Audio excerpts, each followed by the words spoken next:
मित्रों नमस्कार। मैं अखिलेंद्र कुमार लखनऊ से। जैसा कि आपको मालूम है, प्रकृति वंदन का कार्यक्रम 30 अगस्त 2020 को आयोजित होना है प्रातः 10 बजे से 11 बजे तक। इस संबंध में मैं सभी से यह आह्वान करना चाहता हूं कि प्रकृति हमारी माता है, हमारी रक्षक है, हमारी पोषक है और हमें विभिन्न प्रकार से हमेशा सुरक्षा प्रदान करती रही है। आप दैनिक अपने उपयोग में ही अगर देखें तो प्रकृति से हमारा कितना जुड़ाव और कितना अच्छा रिश्ता बना हुआ है जब से हमने जन्म लिया है। आपको पता है, हम आध्यात्म की तरफ भी अगर देखें, धर्म की तरफ भी अगर देखें तो दूब की घास से लेकर और बड़े बड़े वृक्षों और बड़े बड़े पेड़ों की हम पूजा करते हैं और उन्हें ईश्वर को अर्पित भी करते हैं। अगर उनमें ऐसे गुण और ऐसी दशा न होती तो हमारे पूर्वज और हमारे वेदों में उनकी जो तमाम सारी औषधियां गुणों से भरपूर हैं उनको भी बताया गया है। साथ ही जनमानस के लिए कितने उपयोगी ये वृक्ष होते हैं, ये प्रकृति पूरी उसी के अनुसार ही यह चलती है।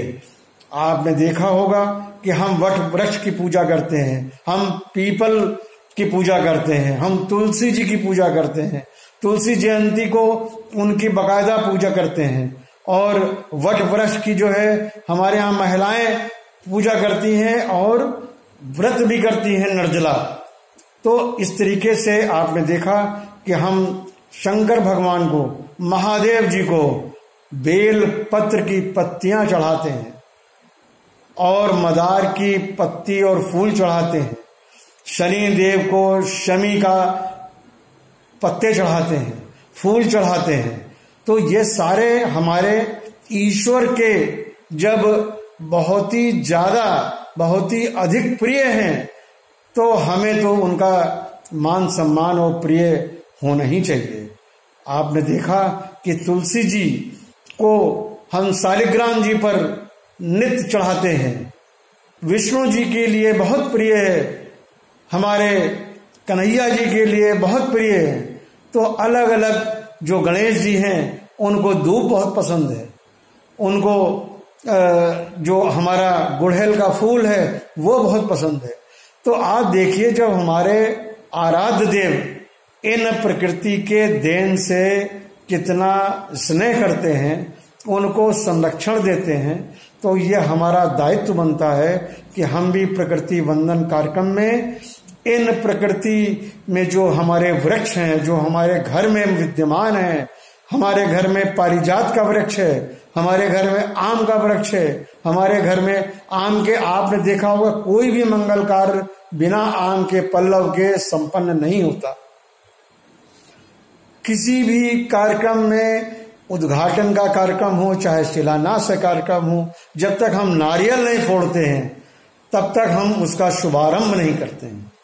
तो आप इन सब चीजों को महत्ता से जोड़ कर देखेंगे तो प्रकृति में वृक्षों का जो मान सम्मान हमारे आदि काल से चला आ रहा है, हमें उसको बनाए रखना है। हमें नई पीढ़ी को, नए जनरेशन को, आने वाली जो नई टेक्नोलॉजी है उसको भी बताना है कि ये वृक्ष हमारे लिए किस तरह से उपयोगी हैं और हमारे ये आध्यात्म का और धर्म का एक बहुत बड़ा जो है ये धरोहर है जो हम आगे लेके जाना है, हमको लेके जाना है। हम इसी के साथ एक बात आपको ये भी बताना चाहते हैं कि जो वृक्ष और प्रकृति का जो इसके लिए जो जीव जंतु हैं उनके लिए भी ये बहुत बड़े उपयोग का जो है कारण है। और जीव जंतुओं को पूरे प्रकृति में जो हमारे मानव जीवन हमें प्राप्त हुआ है उसको हमें इस तरीके से देखना है कि अगर हम वृक्षों की पूजा करेंगे, वृक्षों की रक्षा करेंगे, कहीं ना कहीं इन पर भी ईश्वर विद्यमान होते हैं। आपने सुना होगा कि नीम के पेड़ पर, पीपल के पेड़ पर, वट वृक्ष के पेड़ पर किसी न किसी ईश्वर का विद्यमान होता है, विद्यमान पाया जाता है। भगवान श्री कृष्ण भी पाए जाते हैं और अन्य ईश्वर भी अन्य पेड़ों पर पाए जाते हैं, वृक्षों पर पाए जाते हैं। आपने देखा होगा आंवले की भी पूजा हम लोग करते हैं। आंवला हमारे लिए कितना गुणकारी है, उसको तो आप समझ लीजिए कि हमारे जो वृक्ष हैं, जो हमारे उनके उत्पाद हैं, उनके जो पत्तियां हैं, उनके जो फल हैं, उनके जो बीज हैं, उनके जो जड़ हैं, इनका सबका पेटेंट विदेशों में किया जा रहा है।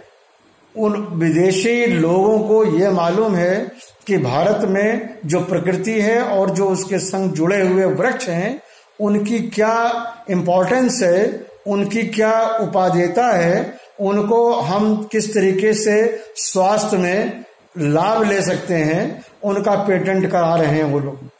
और हमारे यहाँ हम अपने ही वृक्षों को, कुछ लोग उनका सम्मान नहीं करते, उन्हें काटने पर तुले रहते हैं। तो हमें उन्हें भी रोकना है और हमें वृक्षों को अधिक से अधिक संख्या में लगाना भी है। और जो हमारे संग में वृक्ष पनप रहे हैं, जो हमारे संग जी रहे हैं, जो हमें जीवन दान दे रहे हैं, जो हमें संजीवनी दे रहे हैं, उनको बनाए रखना है।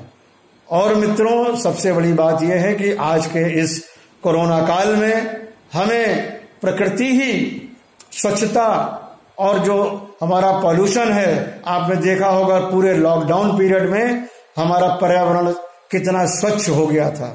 हमारे वृक्षों को एक नया जीवन मिला इस पर पॉल्यूशन से निजात पाकर। पूरे लॉकडाउन में जब पॉल्यूशन घटा है, हमारे वृक्षों को जीवन मिला और वृक्षों ने हमें स्वच्छ जीवन दिया है।